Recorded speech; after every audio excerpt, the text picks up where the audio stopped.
Fresh from online dictionaries, our vocabulary term is aspersion. Aspersion or aspersion. There is a difference between and sh, zh and then sh. Aspersion, aspersion.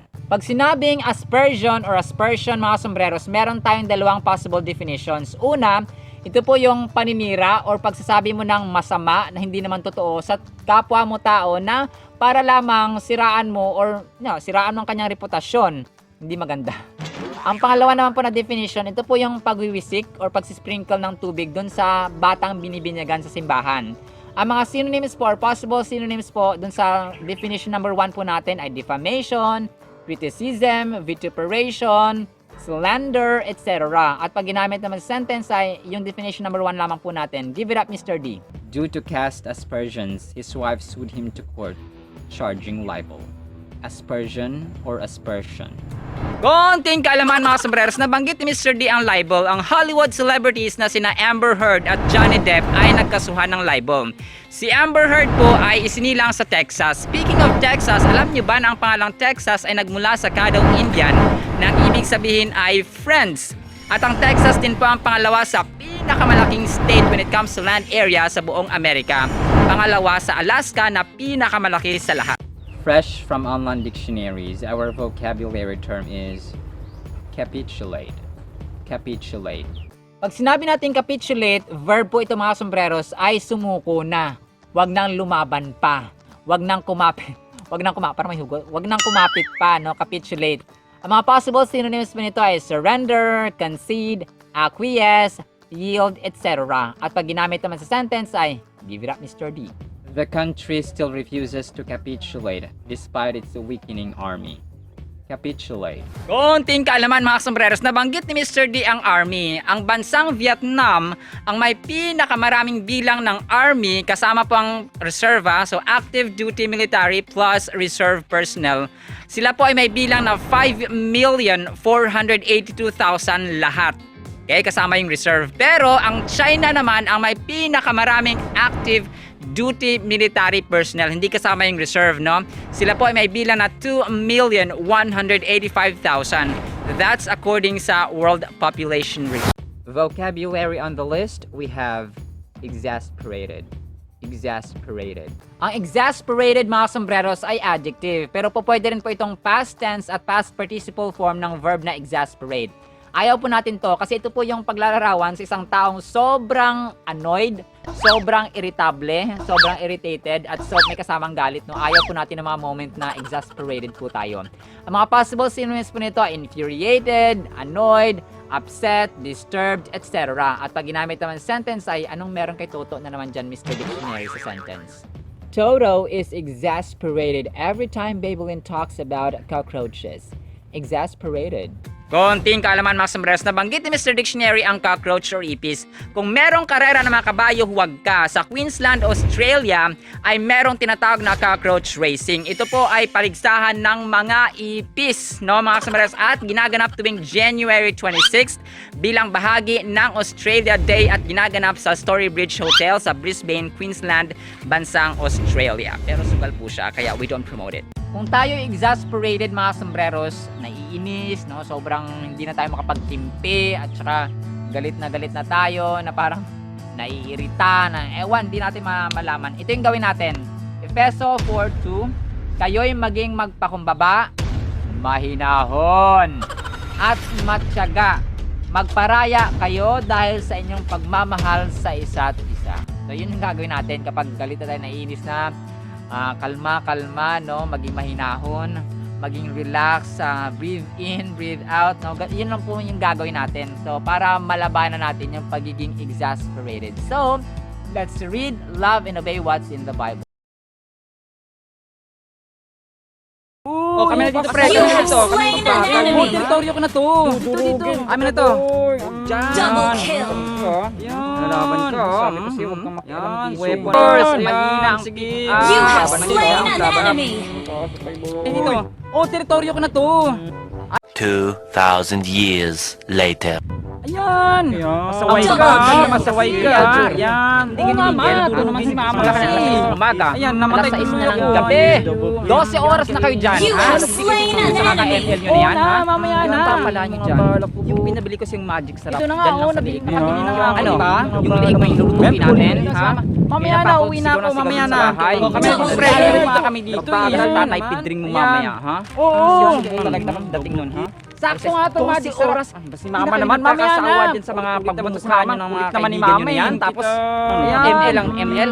Bakit, ha? May napapala kayo dyan, ha? Ano napapala nyo sa ML yun Wala yan, na. ha? Wala. Talo na tuloy Hindi kayo kami. mautusan. Pag inutusan mo, hindi na naman makakauwi si ng mama eh. bahay. Dahil, ha? Turbo naman Ayun, to. kayo. Double kill. Double kill. Yung magic sarap, kayo na ko pa inaantay. 2,000 years later. Lagot sa akin itong mga batang to. Toto, dito ka.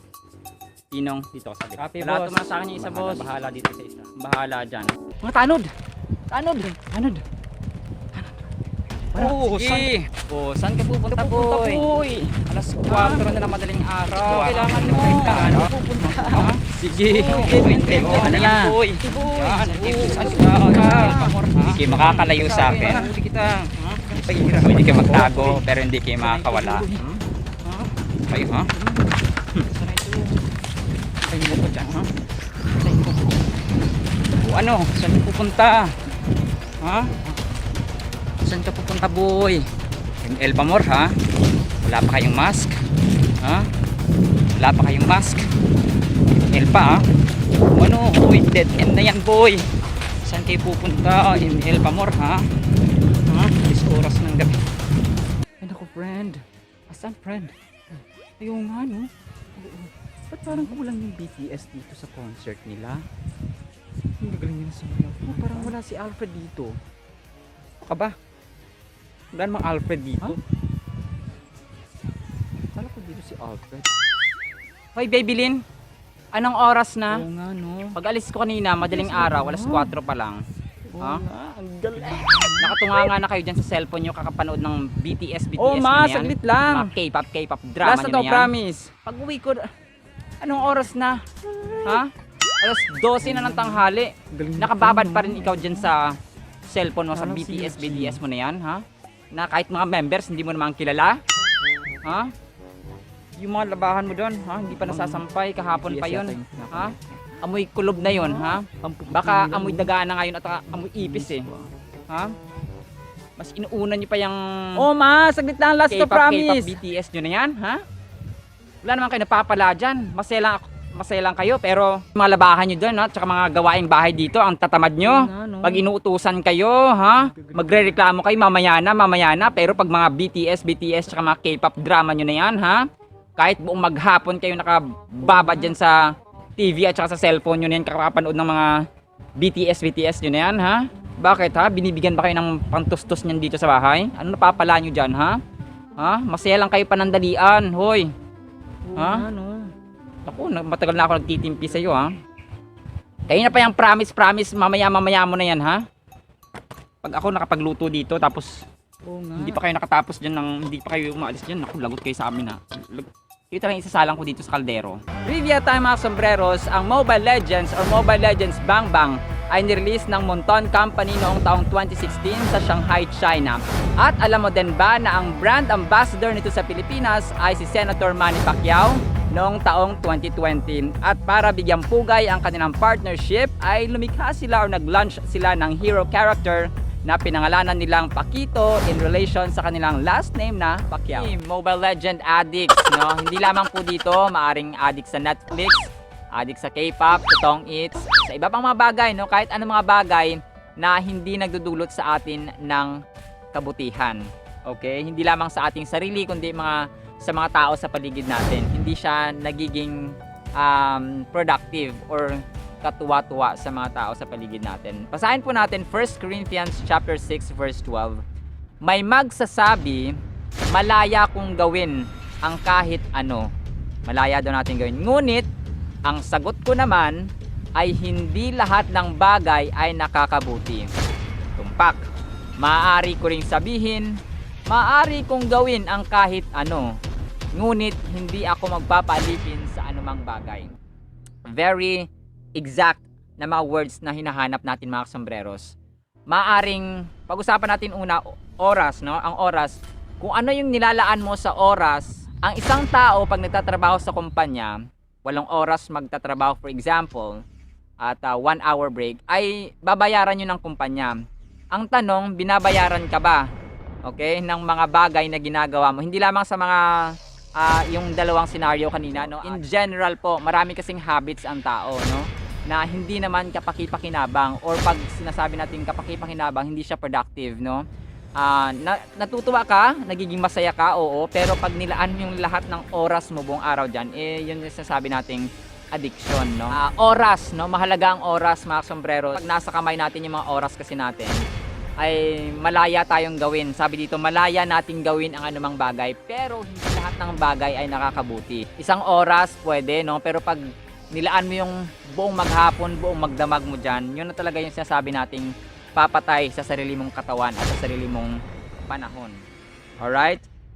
Number 2, pera. No, kailangan magpapaload ka, no? Magkano ba yung pinapaload natin para makapanood ng concert ng BTS, no? Yung iba, bumibili ka ng ticket talaga dun sa concert nila. Yung pera na dapat ay gagamitin sa pag-ieskwela or pag-aaral, gagamitin sa mas importanteng bagay, ay binili ng ticket ng BTS or pampaload mo na lang.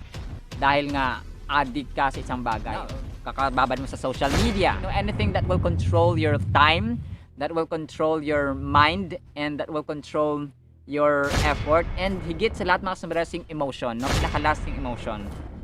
Nakikita natin ay yung mga kabataang naglalaro ng Mobile Legends, naglalaro ng kung ano mga dyan, Dota, no? Kung ano mga mobile games dyan, or maging sa mga computer siya. Nakokontrol kasi lahat ng mura, no? Lahat ng masasamang words, no? Yung FUCK, yung Mother F, no? Parang nagiging usual na lang kasi kahit sa mga kabataan. Yung epekto talaga nun is very risky and very ugly, mga sombreros. Kung ikaw, isang magulang, pinapanood ng anak mo, no? Kasi pag bata pa yan, pwede pa yan, no? Na tuwidin. Pero pag naging ano na yan, teenager, tas ganun pa din, tas nadala niya sa pagiging pamilyadong tao na, tapos ganun pa din, addict pa rin siya sa laro, addict pa rin sa ganung bagay, ay hindi po siya maganda, mga sombreros, kasi makokontrol, ulitin natin, no? Time, at saka yung pera, yung emotion, no? And spirit kasi, mga sombreros, it's a spirit of Satan na magdadrive at magkokontrol sa'yo. Sabi doon ni Apostol Paul, which is applicable sa atin, maaring, or may magsabi, malaya kong gawin ang kahit anong bagay, or kahit ano. Ngunit ang sagot ko naman ay hindi lahat ng bagay ay nakakabuti. Maari kong sabihin, maari kong gawin ng kahit ano, ngunit hindi ako magpapaalipin sa anumang bagay.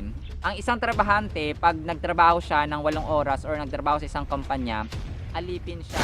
Kasi pinapasahod siya, alipin siya ng kumpanya. So kung ikaw, naging alipin ka ng isang bagay, naging alipin ka ng, for example, pornography, imbis na makakatulong sa'yo, ay makakasira pa ng mental, ng physical, ng financial, ng social, no? Kasi wala ng social, yung tao. Doon na lang babad sa cellphone, doon na lang babad sa computer. Wala na sila pag tinatawag na magulang, pag inuutusan na magulang, ay hindi na sila na nakakasagot ng maayos, or hindi na sila nauutusan ng maayos, which is very wrong, mga sombreros. Kumbaga pa, it's a spirit of Satan na ang mga bata dapat na maging masunurin sa magulang ay nagiging pasaway o nagiging disobedient sila sa kanilang mga magulang. And that's not the typical family that God wants us to have. God wants us to have a relational at saka full of love na family. Maging sa ating community, kasi yung kanina, di ba, hinuli sila ng mga tanod kasi nga magdamag, no? Doon na lang sa Mobile Legends naglalaro. So yun po, mga sombreros. And again, I love you, that is why I'm sharing the truth.